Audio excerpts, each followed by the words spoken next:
The wind whipped mercilessly across the rooftop, carrying with it the weight of desperation and the bitter taste of failure. Marcus Chen stood frozen at the emergency exit door, his heart hammering against his ribs as he watched the young woman perched precariously on the ledge of his company's 40-story building. Her dark hair danced wildly in the gusts, and even from 20 feet away, he could see her trembling hands pressed against her rounded belly.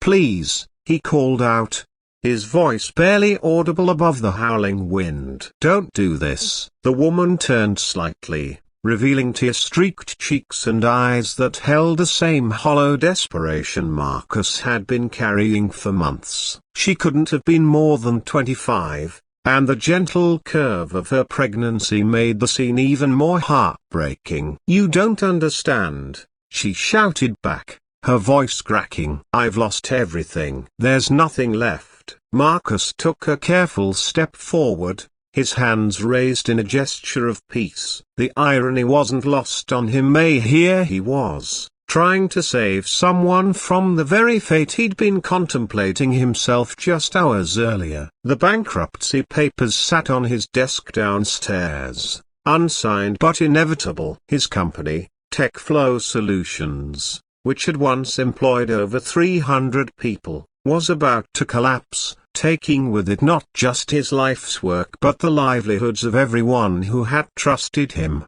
"I might understand more than you think," he said gently, taking another step. "I'm Marcus." "What's your name?" She hesitated, her grip tightening on the concrete ledge. "Sophia." "Sophia Martinez." The name hit him like a physical blow.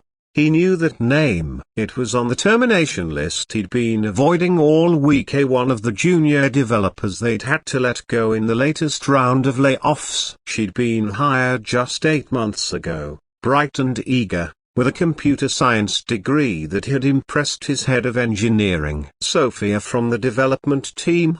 he asked, his voice thick with guilt. Her bitter laugh was carried away by the wind. "Former development team. Lost my job 3 weeks ago. Lost my apartment last week. And now," she gestured helplessly at her stomach, "I can't even take care of myself, let alone a baby." Marcus felt the familiar weight of responsibility crushing down on him. Every sleepless night, every impossible decision, every employee he'd been forced to let go, it all led to this moment. This young woman, carrying new life, standing on the edge of his building because of choices he'd made. "Sophia, listen to me," he said, moving closer still. "Whatever's happening right now, it's not permanent. I know it feels like the end of the world. Buta, don't."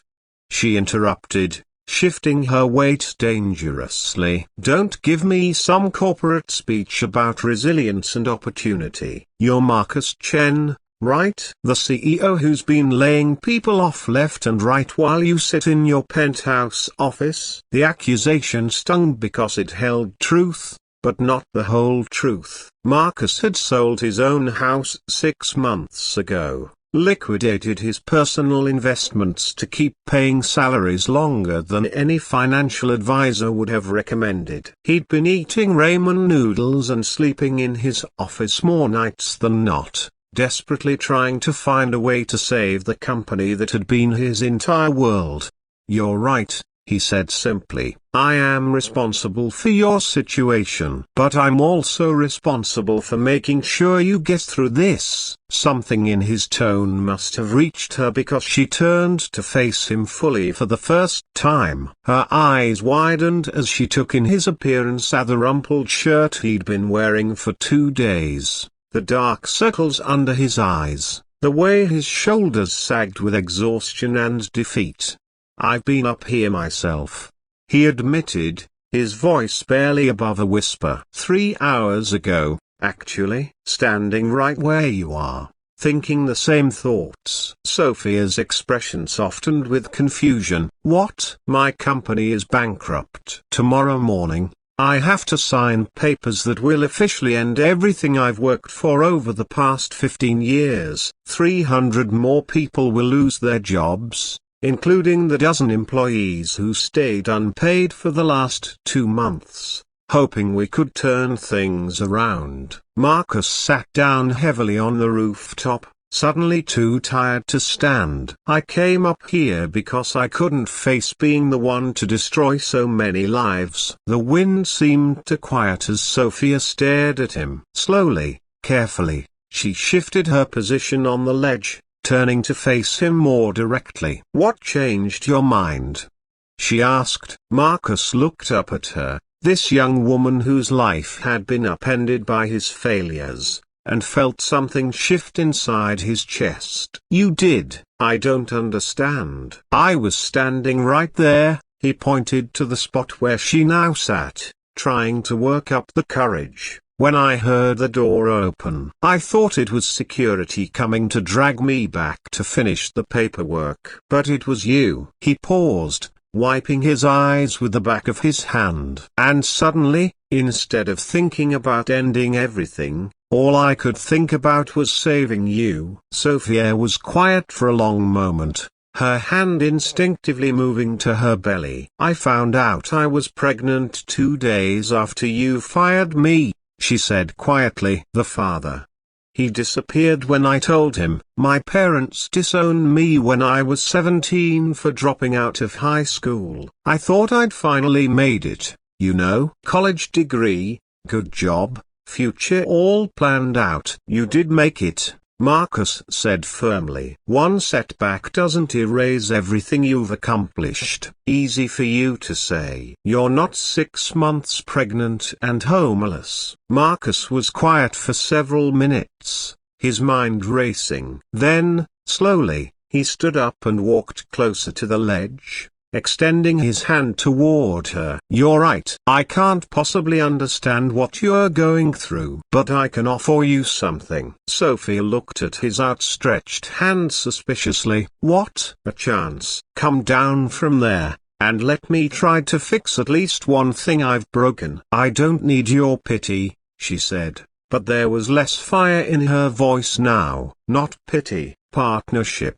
Marcus kept his hand extended, steady despite the wind. "I've been so focused on trying to save a failing company that I forgot what really matters. People." "You're brilliant, Sophia." "Your code for the user interface redesign was some of the cleanest work I've ever seen." Tears were streaming down her face now. "That doesn't pay rent." "No, but it's the foundation for something better." "I'm not going to let TechFlow die. I'm going to rebuild it. Smaller but stronger, and I want you to be part of that. As a partner, not just an employee." Sophia stared at him for a long moment, and Marcus could see the battle raging in her eyes, a hope warring with despair, trust fighting against betrayal.